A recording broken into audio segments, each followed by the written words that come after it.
capítulo 17, Atos. Vamos ler ali no versículo 16. Em Atenas, na Grécia, enquanto esperava por eles em Atenas, Paulo ficou profundamente indignado ao ver que a cidade estava cheia de ídolos. Por isso, discutia na sinagoga com os judeus e com gregos tementes a Deus, bem como na praça principal, todos os dias, com aqueles que por ali se encontravam, alguns filósofos, epicureus e estoicos começaram a discutir com ele. Alguns perguntavam: o que está tentando dizer este tagarela? Outros diziam: parece que ele está anunciando deuses estrangeiros. Pois Paulo estava pregando as boas novas a respeito de Jesus e da ressurreição. Então levaram uma reunião do Areópago, onde lhe perguntaram: podemos saber que novo ensino é esse que você está anunciando? Você está nos apresentando algumas ideias estranhas e queremos saber o que elas significam. Todos atenienses e estrangeiros que ali viviam não se preocupavam com outra coisa senão falar ou ouvir as últimas novidades. Então Paulo levantou-se na reunião do Areópago e disse: atenienses, vejo que em todos os aspectos vocês são muito religiosos, pois andando pela cidade observei cuidadosamente seus objetos de culto e encontrei até um altar com esta inscrição: ao Deus desconhecido. Ora, o que vocês adoram, apesar de não conhecerem, eu lhes anuncio. O Deus que fez o mundo e tudo o que nele há é o Senhor dos céus e da terra, e não habita em santuários, feito por mãos humanas. Ele não é servido por mãos de homens, como se necessitasse de algo, porque ele mesmo dá a todos a vida, o fôlego e as demais coisas. De uma só vez ele todos os povos para que provassem toda a terra, tendo determinado os tempos anteriormente, estabelecido os lugares exatos em que deveriam habitar. Deus fez isso para que os homens o buscassem e talvez tateando pudessem encontrá-lo, embora não esteja longe de cada um de nós. Vamos ler até aqui, depois a gente continua a leitura. Mas aqui assim, Paulo está em Atenas, ele vai lá numa praça. Primeiro ele está na sinagoga, falando com os judeus. Perfeito. E alguns já gregos temente a Deus. Quando ele começa a falar algumas coisas, eles começam a chamar ele para ir para esse outro lugar, que é uma praça onde os filósofos se encontravam. Não é uma praça comum, igual no bairro que a gente tem, ou na vila, né? É uma praça onde os filósofos se encontravam para discutir sobre vida, sobre filosofia, sobre propósitos. E ele começou a falar com eles, e aí alguns disseram: peraí, nós temos duas vertentes aqui. Que ensino é esse que você está falando para nós? Vem cá. Chamou ele para um lugar, Areópago. Isso. E nesse lugar, é como se fosse o STF hoje no Brasil. Imagina chamar Paulo para ir lá explicar para o Tribunal Superior Federal sobre essas coisas que ele estava explicando. E Paulo, muito cuidadoso, muito atento, até a gente entende que é pelo Espírito Santo, ele aproveitou que tinha lá uma mensagem de um Deus desconhecido. Ele aproveitou isso e puxou por aí a linha, dizendo: eu vi lá que vocês colocaram um lugar de Deus desconhecido, eu vou falar sobre esse Deus para vocês. E o nosso assunto hoje é sobre religião, sobre história, sobre filosofia. E Paulo fala para os filósofos algo religioso e também traz um pouco de história. Como é que você vê isso dentro da sua forma de atuação hoje, na forma que você divulga e propaga o evangelho?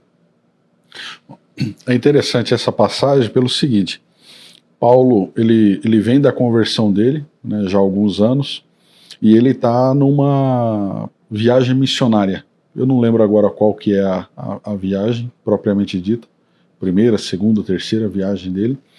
Então ele está passando por algumas ilhas, né, dos arquipélago grego. Sim. Até chegarem em Atenas. E um aspecto interessante, a gente começa pela religião. Uhum. Então nessa viagem, Paulo, primeiramente, o que acontece? Como judeu de nascimento, ele vai primeiro às sinagogas. Sim. Ele vai primeiro conversar com os líderes religiosos. Sim. Né, com os fariseus, enfim, com os professores das sinagogas, para falar do Mashiach, o Mashiach havia vindo. Que é o Messias. O Messias, Jesus Cristo. Perfeito. Né? Então ele chega nas sinagogas e a partir dos pergaminhos, das profecias de Isaías, dos Salmos e assim por diante, então ele começa a pregar nessas sinagogas. Nesse capítulo diz que ele vai às sinagogas aos sábados. Uhum. Ou seja, no momento em que os líderes, os homens da religião, Sim. estavam na sinagoga. Os chefes da sinagoga, Durante todos a semana ele trabalhava, né, Sim. no seu ofício, conversava com os gregos que não participavam da sinagoga, e no Shabat, Sim. no sábado, ele ia à sinagoga justamente para anunciar o evangelho, a boa nova. Corajoso então, ele, né? bateu de frente primeiro com quem? Judeus. Com os religiosos judeus. O primeiro baque é com a religião. Então, nesse sentido, aquela tradição, né? a tradição judaica, então, começa a perseguição dentro da cidade, ele é expulso da sinagoga, então um grego, Sim. você veja, aqueles que lhe são familiares, que são da sua religião, Sim.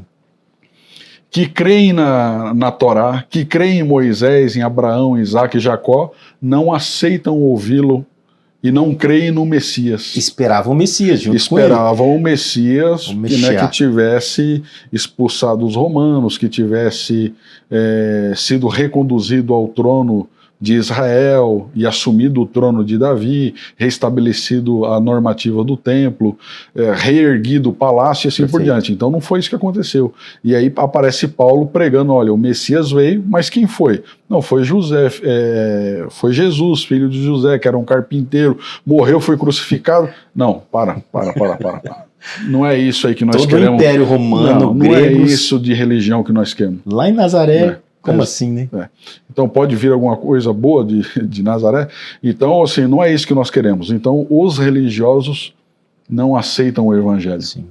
Esse é o primeiro rompimento, o primeiro impacto que ele tem. E quem que aceita o evangelho? Os gregos, idólatras, né, como ele diz ali, andei pela cidade e vi vários deuses. Então, quem ouve Paulo falando e primeiro aceita o evangelho e crê no Senhor Jesus, é justamente talvez quem ele menos esperava. Pois é.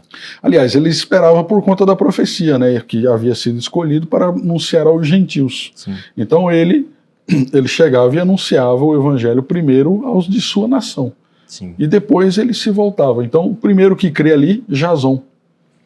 Jason crê no evangelho, aceita o Senhor Jesus, começa a receber Paulo em casa, porque dentro da casa os gregos não podiam frequentar a sinagoga, Sim. então tinham que se reunir, fazer um medita-fé em algum lugar, né? Então os religiosos já expulsaram eles. Já, aqui não. Não, medita-fé você vai fazer na casa de Jason, vai fazer na casa de Priscila, onde vocês quiserem, aqui não. Menos no nosso templo. Menos no nosso templo. Então, assim, puxa, mas eu quero anunciar o evangelho, eu quero explicar para vocês as profecias. Não, nós não queremos saber disso aí.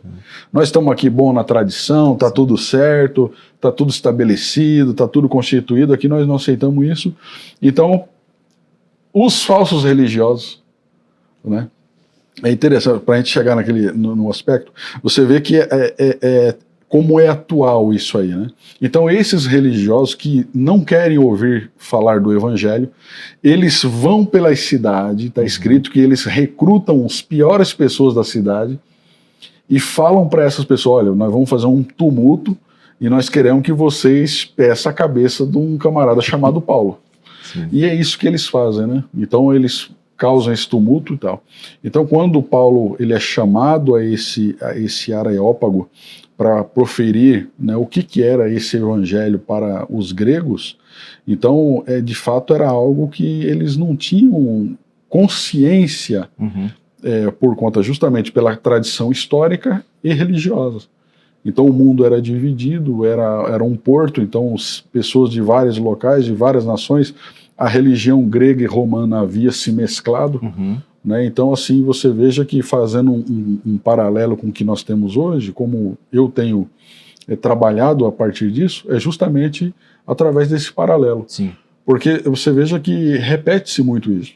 Então, hoje, aqueles que são considerados, de fato, os portadores da religião, né, os que se dizem detentores do conhecimento e, portanto, aptos a poder ensinar e falar desse conhecimento bíblico, evangélico, para as pessoas que não possuem o conhecimento, eles próprios não têm interesse em se aprofundar de fato na pessoa de Jesus Cristo.